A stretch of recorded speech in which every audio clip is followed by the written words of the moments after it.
Now we're going to talk about Chapter 4. Extensions of supply and demand is what the chapter is called.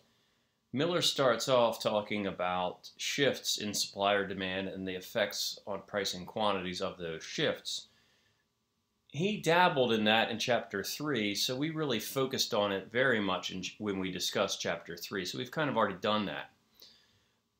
The second thing that Miller then goes into is where we're going to focus our efforts here, and that is on government interventions in markets, specifically price controls. So that's what we're going to be about when I'm talking about Chapter 4.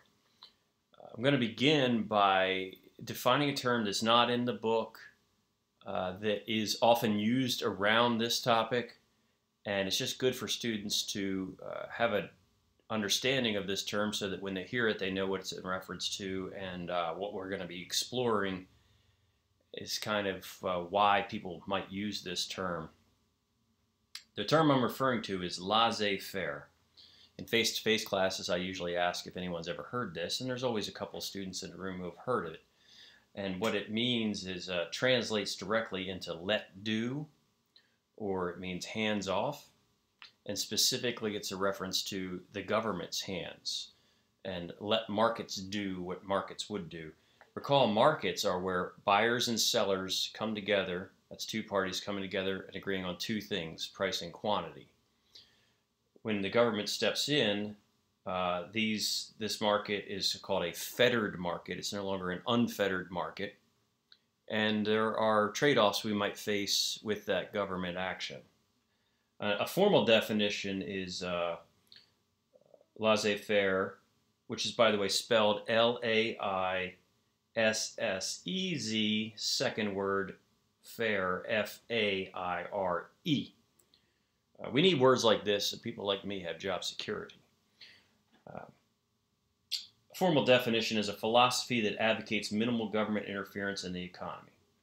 So much of what we're going to see could be used to support such a philosophy.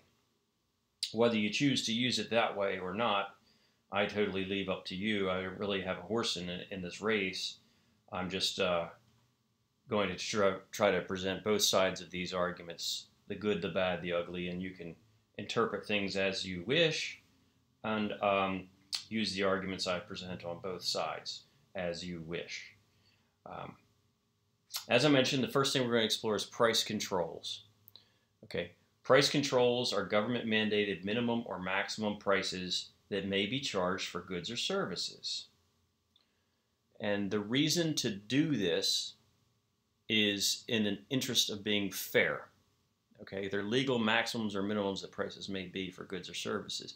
And we do this, generally we're motivated by some notion of being more fair. That's the reason to have these government interventions in markets.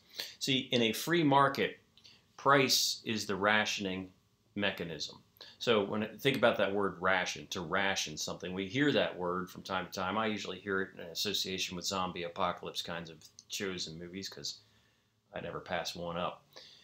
When you ration something, you're using it carefully. You're withholding a certain amount, right? You're not using it all up at once.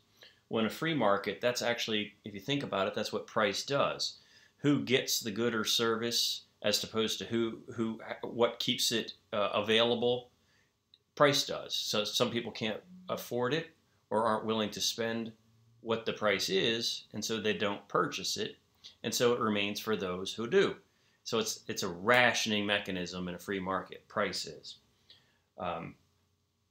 When we explore the two kinds of price controls we're going to look at, price ceilings and price floors, these are government interventions in those markets, and so price is no longer the rationing mechanism. Other mechanisms have to be developed or will emerge to ration the good or the service.